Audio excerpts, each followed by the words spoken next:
Olá, muito boa noite a você. Eu sou Adalberto Piotto e seja bem-vindo ao Cenário Econômico pela TV Brasil, com emissoras públicas de todo o país, diretamente dos estúdios da B3, do centro da cidade de São Paulo. Dia de mercado turbulento mais uma vez, a gente vai falar do dólar, falar do Ibovespa também. Mas a gente teve um dado extremamente positivo hoje, que foi justamente o CAGED. Esses são os destaques que nós teremos hoje aqui, os dados de emprego com carteira assinada. O Cadastro Geral de Empregados e Empregados, que registra só a geração de empregos com carteira assinada, ou seja, emprego formal, teve uma alta importante agora. Foi o melhor mês de abril desde 2013, ou seja, desde muito antes da crise de 2015 e 2016. E tem um detalhe também que eu vou fazer menção daqui a pouquinho: se a gente comparar a média mensal de emprego só nos 4 primeiros meses deste ano, com a média mensal dos últimos 12 meses, a grande expansão do emprego com carteira assinada acontece justamente neste ano. Só para você ter uma ideia, neste começo de ano, se a gente pegar os 4 meses, a média é acima de 80 mil empregos por mês. Só agora, neste mês, foram muito mais do que 80 mil. Mas se a gente pegar nos últimos 12 meses, pegando o ano passado, portanto, a média cai para pouco mais de 23 mil, ou seja, a expansão do emprego com carteira assinada está acontecendo agora, neste ano de 2018. A gente vai falar também do dólar. O dólar está sem limites, voltou a subir hoje, chegou à sexta alta seguida, chegou próximo ali, ficou em torno dos 3,80. Terminou um pouco abaixo disso, mas essa alta do dólar continua, as pressões internacionais continuam, a instabilidade no mundo e muita tentativa de buscar proteção em dólar. Agora, o que não dá para entender é o tanto de especulação que tem, porque tem uma parte aí que é extremamente especulativa em relação à moeda americana, porque não ocorreu nada na economia brasileira ou na economia internacional de ontem para hoje que justificasse uma alta tão importante em relação ao real e também a outras moedas do mundo. No caso do real, é a moeda uma das que mais se desvalorizam em relação ao dólar. A gente vai falar também do Ibovespa em queda. Hoje o Ibovespa caiu na comemoração do presidente Michel Temer em relação aos dados do CAGED, de geração de emprego com carteira assinada. Ele fez menção à oscilação da Bolsa. A Bolsa caiu hoje, caiu ontem também, a gente falou disso aqui, mas não há uma perda de valor. Se a gente comparar no longo prazo, a gente vai fazer essa comparação também de quanto que o Ibovespa se valorizou nos últimos tempos, embora esteja registrando quedas nos últimos dias aí. A gente vai falar também de um fato que, na verdade, é uma notícia ruim, mas estava sendo aguardada já. O aumento dos combustíveis determinado pela Petrobras, o preço das refinarias. Vai ter novo aumento a partir de amanhã, até porque o combustível é negociado diretamente com a pressão que se tem. Os valores mudam em dólar, os valores mudam da cotação do petróleo, e esses dois têm subido muito nos últimos tempos. Obviamente que a nova política da Petrobras iria recomendar o repasse, tanto é que ele vai acontecer amanhã.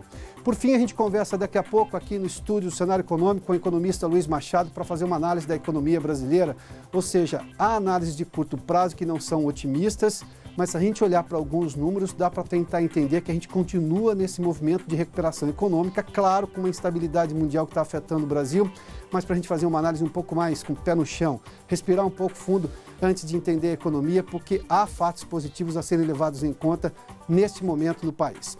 O Cenário Econômico está no ar, você é meu convidado. A gente já começa o programa com várias dessas notícias todas. Vamos durante todo esse tempo, até às 7h30 da noite aqui na TV Brasil, com muita informação econômica.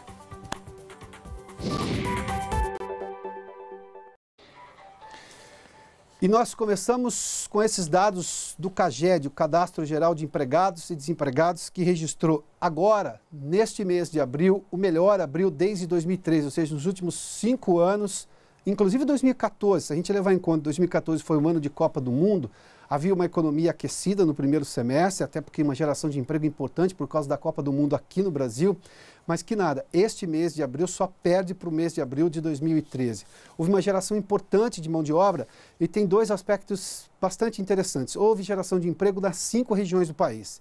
Em 22 estados houve geração de emprego, ou seja, o saldo foi positivo, mais contratações que demissões. Se a gente olhar também, dos 8 ramos econômicos pesquisados, em todos eles houve geração de emprego. Vamos dar uma olhadinha nesses dados aqui, porque eles chamam a atenção, sobretudo por esse aspecto. Se a gente olhar o mês de abril agora, houve, e claro, eu estou colocando um por um, ou seja, o valor absoluto, 115.898 empregos. Esse é o saldo positivo.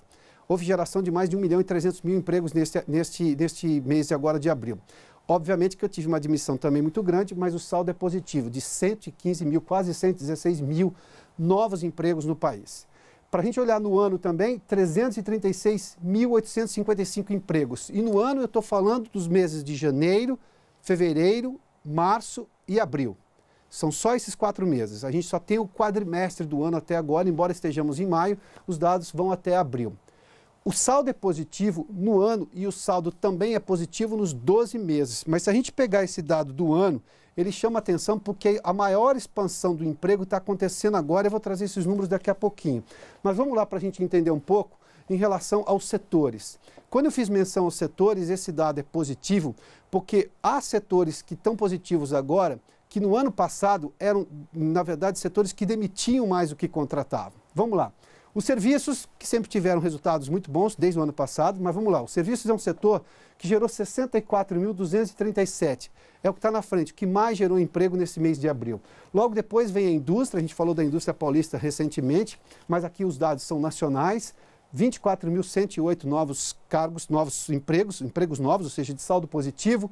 Esse dado é muito importante. A construção civil gerou 14.394.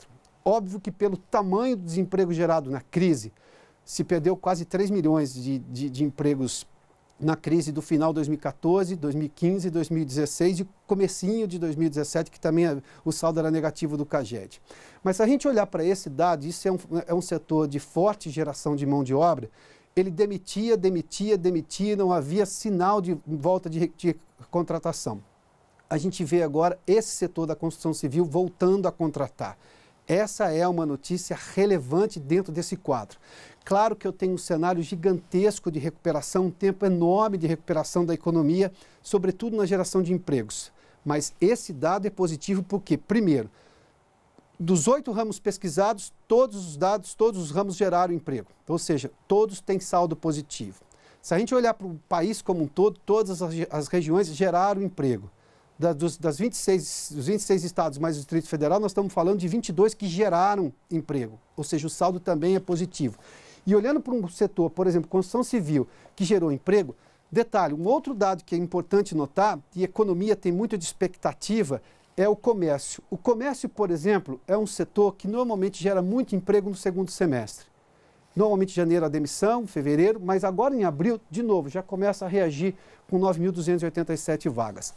Há um universo gigantesco para percorrer, mas só se chega lá se a gente estiver gerando vaga positiva, ou seja, com saldo positivo do CAGED, é o que aconteceu aqui, esses dados são extremamente importantes. Eu fiz menção em relação à comparação anual, eu tenho um dado aqui que é bem interessante. Vamos lá, a média de geração de emprego nos últimos 12 meses, ou seja, é um dado positivo, em um ano geraram, o saldo é positivo em 283 mil vagas, a média dá, por exemplo, pouco mais de 23 mil empregos, 23.500, para a gente pegar um valor mais arredondado. Se eu pegar a média mensal dos últimos 4 meses, quando foram gerados 337 mil empregos de saldo positivo, a média vai para 80 mil. Ou seja, a grande expansão do emprego está acontecendo neste começo de ano, mesmo com esse esfriamento da economia que a gente tem percebido. Vamos lá, esse dado, obviamente, é muito positivo. O presidente Michel Temer fez menção em relação ao CAGED, esses dados positivos, e defendeu a recuperação econômica do país. Acompanhe. Até me permitam dar uma boa notícia, porque a todo momento o desemprego está aumentando, etc. É interessante. Eu verifico, em carteiras assinadas, nós tivemos no mês de fevereiro cerca de 79 mil carteiras assinadas. No mês de fevereiro, cerca de 69 mil. No mês de março, Diogo, cerca de 59 mil. E hoje, acabo de receber aqui que no mês de abril, dados do CAGED, nós tivemos mais 115.898 postos de trabalho.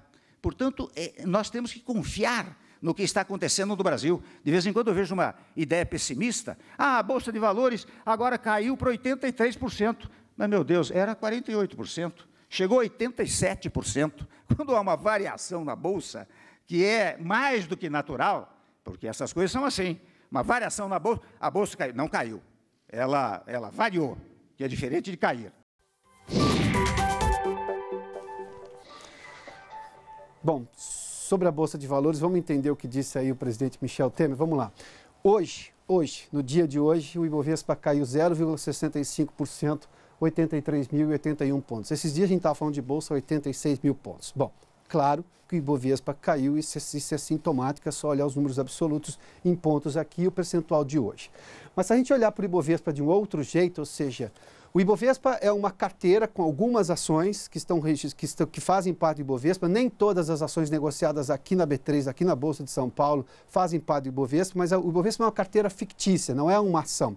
Pega-se a média de quanto subiu, de quanto caiu, todas essas ações. E esse é o Ibovespa. Vamos lá. Neste mês, que a gente está tendo mais turbulência, de fato, o Ibovespa caiu 3,52%. Agora, neste mês agora de maio. Hoje é dia 18, então nesses 18 dias do mês, o Ibovespa caiu. Se a gente pegar nos quatro meses e meio praticamente deste ano, o Ibovespa se valorizou 8,74%. Ou seja, há um crescimento da Bolsa de São Paulo. Em um ano, se a gente pegar desde o dia 18 de maio de 2017 até agora, a valorização do Ibovespa é de 34,88%. Quando o presidente diz assim, o Ibovespa não perdeu, seria voltar a valores, por exemplo, do pré-crise, ou seja, voltar em 2014. E não é exatamente o que está acontecendo. O Ibovespa está avançando com oscilações que existem normalmente no mercado de capitais. Bom, vamos falar do dólar comercial. O dólar hoje também teve uma alta, esse não para de subir. A gente não sabe qual é o limite do dólar, porque já se falava que seria ali em 3,60, não é 3,60, já está em 3,73 hoje, uma alta de 1,05%. Aqui é uma pressão internacional, uma especulação gigantesca, mas vou repetir o que fiz menção na abertura do programa. Não aconteceu nada na economia brasileira hoje para justificar essa alta, nem na economia mundial. Tudo o que está acontecendo já estava precificado. Mesmo assim, há uma corrida em relação à compra de dólares no mundo todo e de uma valorização gigantesca do dólar em relação a várias moedas do mundo. O real é uma das mais desvalorizadas. Para a gente olhar a valorização do dólar, aqui neste mês, só aqui no Brasil, 6,62%, essa é a valorização do dólar. O barril do petróleo, que é outra coisa que tem pressionado bastante, o tipo Brent, por exemplo, hoje caiu um pouquinho, 1,12%. O petróleo texano, uma queda de 0,08%. 78 dólares, o Brent, que é negociado na Bolsa de Londres, 71 dólares, que é negociado o barril do petróleo texano, que é negociado em Nova York. Para a gente continuar aqui, agora para a gente falar sobre um outro assunto, a gente vai falar da valorização do petróleo, que esse é um dado importante. O tipo Brent, 18%. Esse valor aqui está errado, não é 0,08 não. Também cresceu o tipo Brent, só para você ter uma ideia, eu tenho esse dado aqui, o tipo WTI cresceu 18,76% só para corrigir. Ou seja, os dois tipos tiveram valorização importante no ano se a gente olhar para o petróleo. E com o dólar em alta, petróleo em alta, a notícia que estava sendo esperada não é boa, mas ela chegaria em algum momento e chegou hoje. A Petrobras anunciou que vai aumentar amanhã os combustíveis no Brasil. Serão os maiores valores do ano. O Maurício de Almeida, no Rio de Janeiro, tem detalhes. Maurício, boa noite. Olá, Piotr, boa noite. Pois é, com dólar em alta, preço do barril do petróleo subindo, é impossível, não existe mágica, né? A Petrobras teve que reajustar o preço dos combustíveis. É o quinto reajuste que acontece apenas essa semana. Então, a partir de amanhã, nas refinarias da Petrobras, a gasolina vai custar 1,34% a mais. O preço do litro vai ficar em R$ 2,04. Já o diesel vai ter um aumento de 0,80%, com o litro custando R$ 2,33. Esse é o preço na refinaria. O consumidor acaba pagando bem mais caro, porque inclui o custo do transporte, os impostos, como por exemplo o ICMS, que varia de estado para estado, e também o lucro do dono do posto de combustível. Essa semana, uma pesquisa revelou, pesquisa feita pela ANP, que a média do preço do litro da gasolina está em R$ 4,25. Mas em alguns postos do país, o litro da gasolina já está sendo vendido a R$ 5,00. Essa semana, com os reajustes que a Petrobras fez, a gasolina subiu 6,98% nas refinarias e o diesel 5,98%. Desde julho do ano passado, quando a empresa decidiu mudar a política de preços, está realizando esses reajustes que podem ser até diários para acompanhar o valor do preço do barril do petróleo e também do dólar. A gasolina subiu 57,34% e o diesel 57,78%. Bastante caro realmente a gasolina. Bom fim de semana, Piotr, e um conselho: deixe o carro em casa, que eu acho que é melhor para economizar.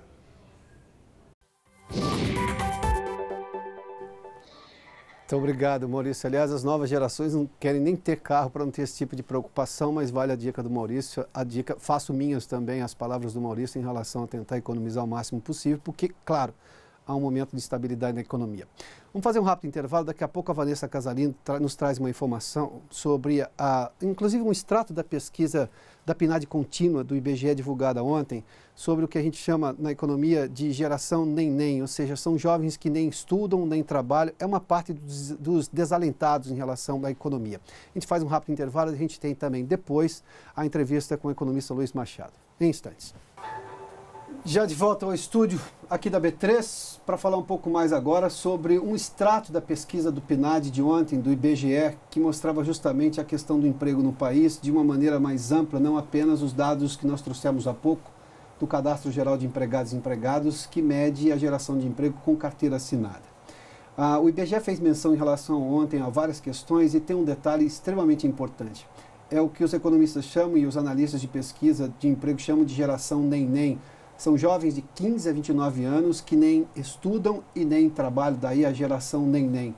Esse percentual aumentou, a Vanessa Casalino tem os detalhes. Vanessa, boa noite. Oi, Piotr, boa noite a você, boa noite a todos. Segundo esses dados do PNAD, como você disse, foram divulgados pelo IBGE e mostram que em 2017 o Brasil tinha mais de 48 milhões de pessoas com idade entre 15 e 29 anos nessa situação que você disse, os nem-nem. Deste total, 11 milhões não trabalhavam e não estudavam, que representa 23% dos jovens brasileiros. Entre 2016 e 2017, 619 mil jovens passaram para esta condição. No recorte por faixa etária, os índices ficaram estáveis entre os adolescentes de 15 a 17 anos e entre os de 25 a 29, mas tiveram alta entre os de 18 a 24. A PNAD mostra ainda as justificativas dos entrevistados para não estarem estudando. A grande maioria, mais de 49%, apontaram o trabalho ou a busca por emprego como principal motivo. Entre os homens, a segunda principal razão foi a falta de dinheiro para pagar mensalidade, transporte, material escolar ou outras despesas educacionais. Entre as mulheres, cuidar da casa, de crianças e adolescentes ou idosos é o que as impede de estudar, segundo as que foram ouvidas na pesquisa, Piotr.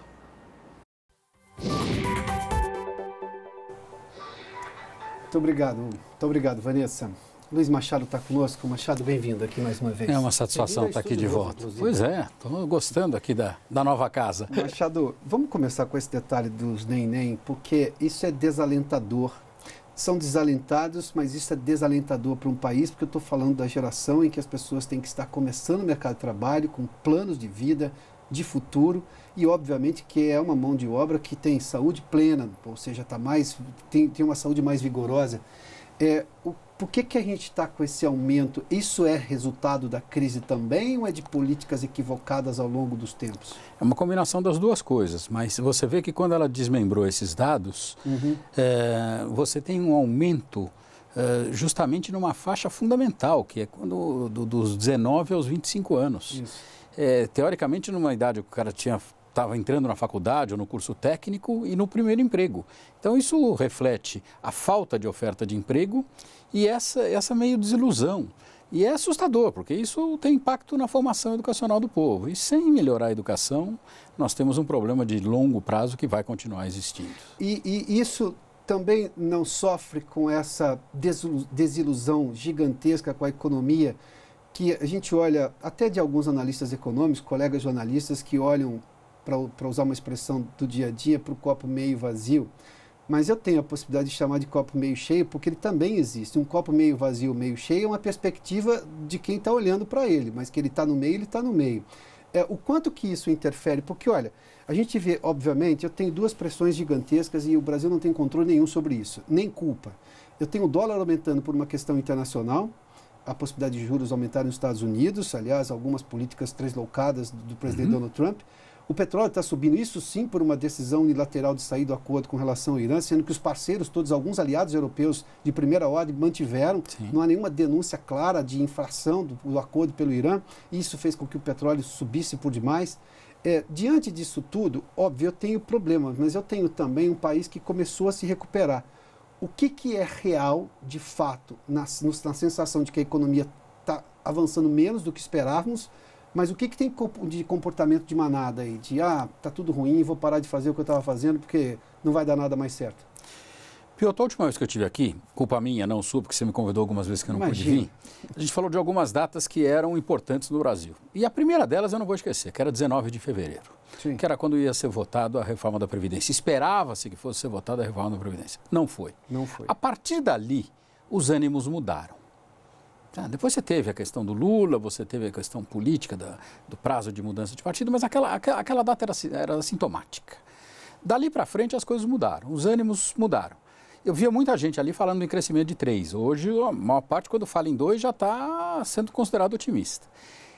Houve tanta mudança assim para piorar? Não. Como você falou, a economia continua se recuperando, mais devagar do que se esperava e do que se desejava, mas continua se recuperando. O emprego, de uma forma geral, continua crescendo. A Bolsa está num patamar favorável. Agora, você teve um acúmulo de notícias preocupantes na mesma hora. A questão do petróleo, né, envolvendo o Irã, a questão aí ainda é uma expectativa do aumento de juros nos Estados Unidos. Você teve uma coisa que para nós reflete por causa de um passado, uma crise na Argentina que pegou todo mundo meio despreparado. Quer dizer, o juro estourou, o dólar estourou, eles soltaram o juro para segurar o dólar e o brasileiro ainda lembra. Como é que era o papo que a gente falava? Eu sou você amanhã. Isso. Então, o Brasil assim, está acontecendo na Argentina, vai acontecer aqui também. Ásia, Coreia, né? Ásia como um todo, Rússia, Argentina, Brasil, foi isso? E aí era o efeito Smirnoff, né? Eu sou você amanhã, quer dizer... Então, não vou dizer que a economia brasileira é muito diferente da economia argentina.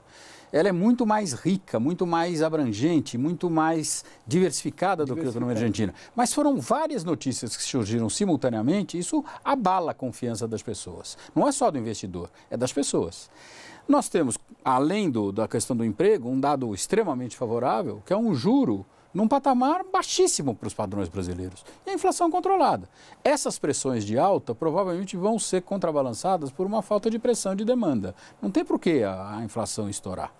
Agora, tem a questão política que é um inferno no Brasil, né? Eu acho que até a eleição nós vamos andar de lado. Eu acho que esse detalhe, eu não consigo entender como é que alguém coloca tanto na conta da política ainda, porque a história brasileira conta que nada que pesquisas mostram nessa época do ano eleitoral se confirmam lá na frente. Mas eu posso entender que há uma especulação ali.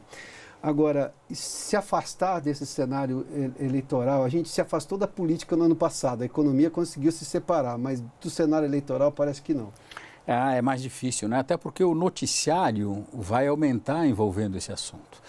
Tudo bem que você pode ter um intervalinho durante a Copa do Mundo, mas acabou a Copa, vai ser brutal a especulação em cima das eleições. Mas tem espaço para alguém fazer tamanha loucura com as contas públicas do jeito que estão, a necessidade de ter solvência nas contas públicas? Por mais vamos imaginar, que um desvairado seja eleito, e eu espero que não haja, que isso não ocorra, até porque acredito que a população está um pouco mais vacinada para milagres e tudo mais, porque milagre custa caro, o benefício é muito pequeno para o preço que ele gera.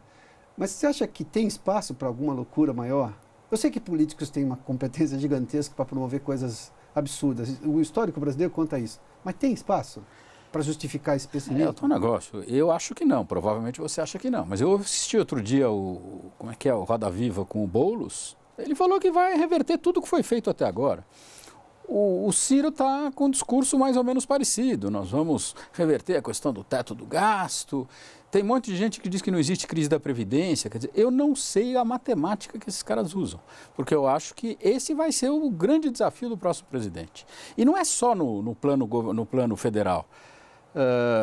No plano estadual, a situação é dramática. Quer dizer, a grande maioria dos estados está numa situação em que tem 80%, 90% das receitas já comprometidas. Você não tem margem para o cara administrar, investir, fazer grandes coisas. Então, quer dizer, se essa questão das contas públicas, de uma forma geral, não for atacada com coragem, nos vários níveis, o nosso futuro é muito preocupante. Em 30 segundos, num olhar de curto prazo, essas tendências todas que a gente viu de pressão de petróleo, pressão de dólar e tudo mais, dão uma amainada ou não? Como eu te falei, eu acho que tem coisas aí para contrabalançar. Não me preocupa tanto a inflação, o juro, pelo menos até o final do ano. A não ser que lá na frente as pesquisas apontem para uma possibilidade que nós estamos imaginando que não vai vingar. Mas eu acho que os fatores positivos têm força para segurar a pressão, sobretudo especulativa, dos fatores negativos. Machado, obrigado pela gentileza de nos atender. Eu que agradeço e parabéns pelo espaço novo. Obrigado uma vez mais. Luiz Machado, economista, conversou conosco. Aliás, que semana, está terminando, hein? Boa sexta-feira para você, bom sábado, bom domingo, boa noite. A gente volta na segunda-feira aqui com o Cenário Econômico. Obrigado pela companhia, pela audiência. Até lá.